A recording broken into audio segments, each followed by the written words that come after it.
distinguished guests, ladies and gentlemen. It's my proud privilege to be here this evening and to share some of the views on what India can do in the digital world. But before I come to the digital world,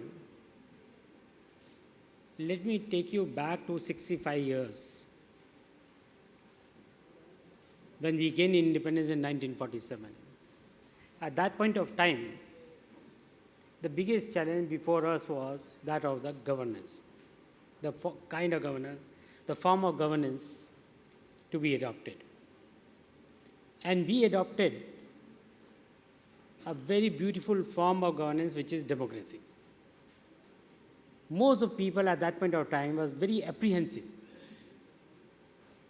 that this institution may not succeed in this country because democracy flourishes only in those societies which are relatively prosperous and literate. Unfortunately, we were neither literate, very much literate, and nor we were prosperous. But today, we are not only the largest democracy in the world, we are the most thriving and the vibrant democracy in the world.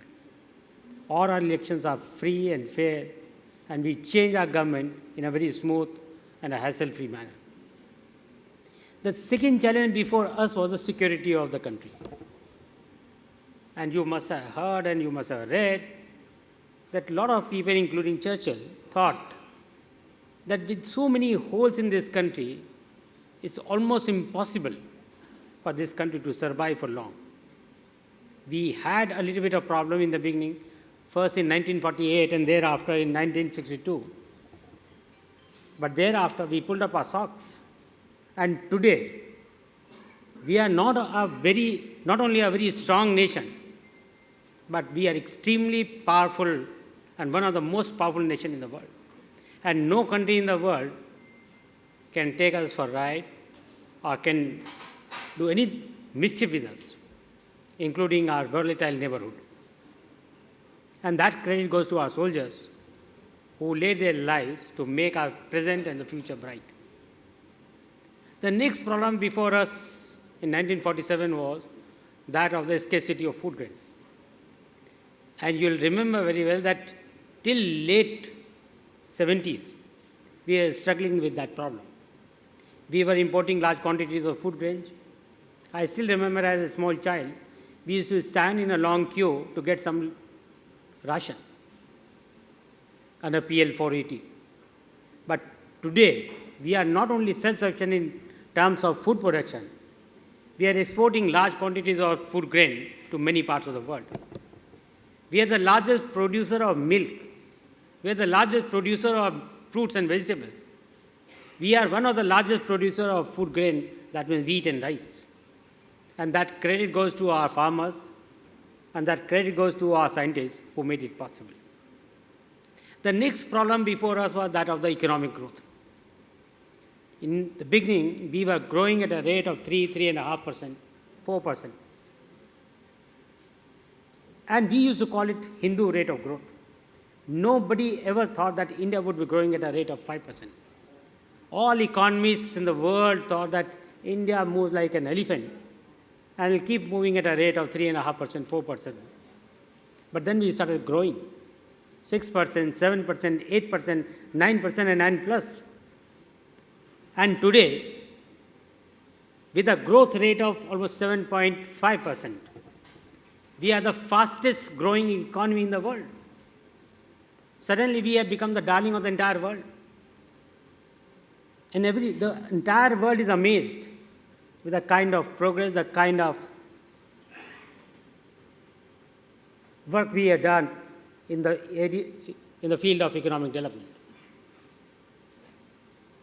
But if you look a little deeper, we'll find that still large number of people are extremely poor.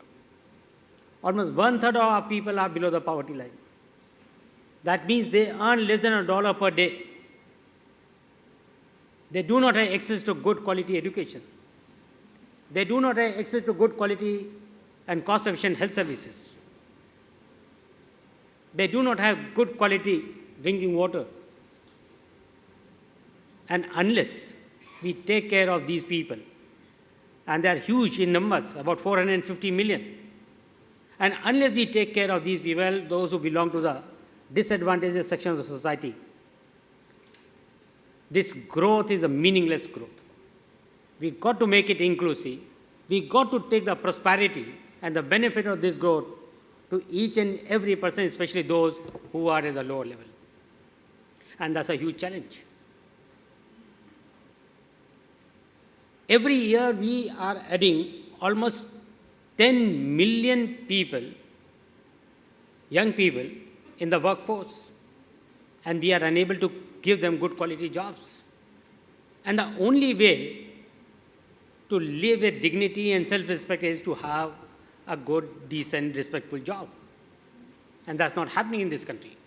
If you look into the data of last 15 years, in the entire world, the growth has been primarily a jobless growth. Even in our country, if you look into the statistics, you will find that the unemployment rate is rather low. But if you analyze that, you will find that most of people are into some kind of a very, very suboptimal job. People are, somebody said about the smart cities.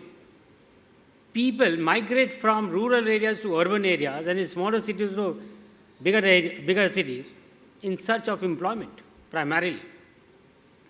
But when they land up in urban areas, they do not find any job. And ultimately, they end up being a construction worker. Or they remain as a farm worker. And this is not acceptable, and this will not take us anywhere.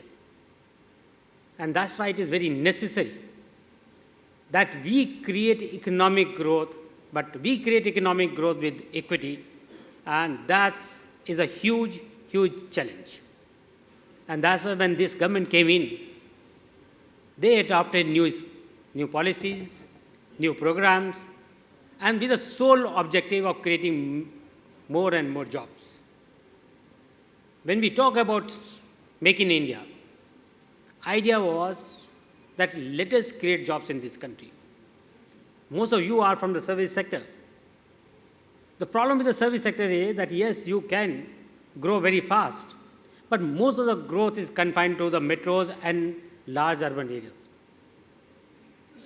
And if we had to create jobs in every nook and corner of the country, it is only the manufacturing, and especially the small and the medium scale industry. And that's why we thought that it will be a good idea to do something so that young boys and girls, they're extremely entrepreneurial, but they are unable to set up their own enterprises. So let's make life a little simpler and easier for them so that they can set up large number of enterprises and they can create jobs. And then Digital India. Why Digital India? Again, because if you look into last 2,000 years or 25 or even 3,000 years, the change in the society has come primarily because of the technology. I give a very small example of the life expectancy. In last 100 years, the life expectancy has gone up from an average of 45 years to almost 70 years now. And it is only because of technology.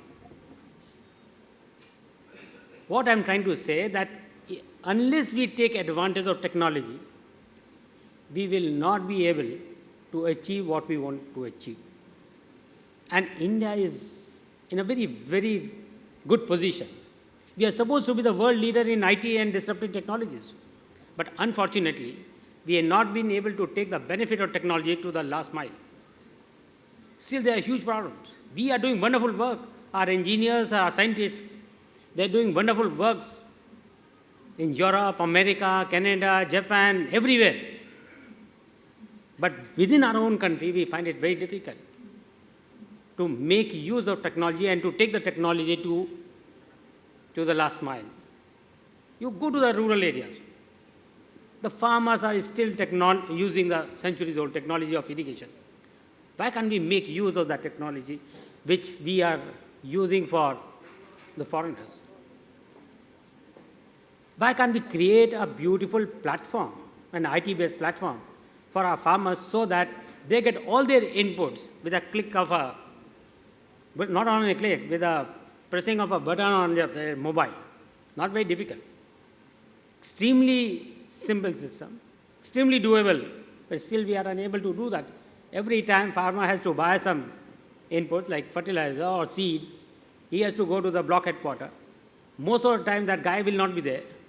अगर वो होगा भी तो उसके prices will not be comfortable. Can't we create a platform so that all the products are available and all information is available on his mobile in his local language? What I'm trying to say, and again in the area of education, we are taking too much. We think that we have done wonderfully work in the area of education. I still remember as a young officer, we used to think that in India the quality of education is very good, especially the schooling. And I give you a small story. I was talking to Mr. Sabir Bhatia, and we generally asked him, what is the problem of this country? And he said that the single biggest problem in this country is the quality of education. We were a little surprised what he was talking about. He was from India and then he got educated in India. And then he is saying that the biggest problem is that of the quality of education. And then he gave his own example. He did his bachelor's from BITS Pilani. Then he went to US to pursue his master's degree. And in his first assignment, he consulted all the books and wrote a very beautiful assignment.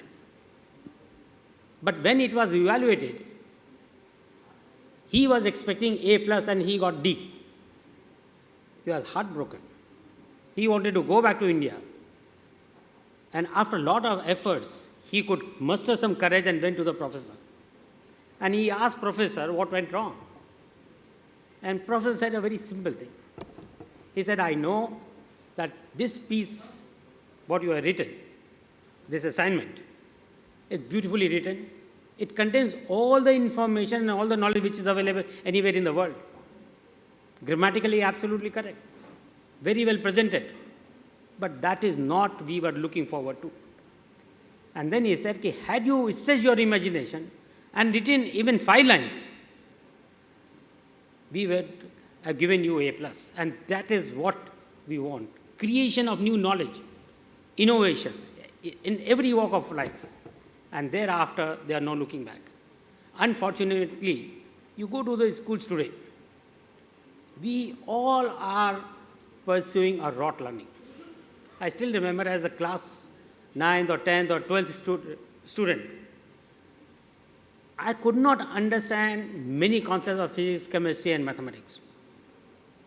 But we were little hardworking. So calculus के भी sums को लगातार करते we used to remember each and every step of those sums. With the result, we got good marks.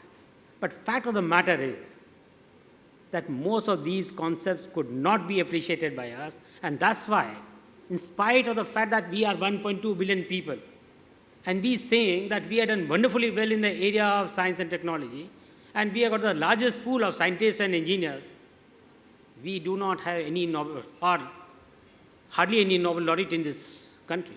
We are unable to create new knowledge. We are unable to create new products. And that is what is required, and it's not very difficult. Idea is basically, instead of focusing on the acquisition of knowledge, which we can always acquire, किताब पढ़िए, किताब में लिखा है हर चीज़.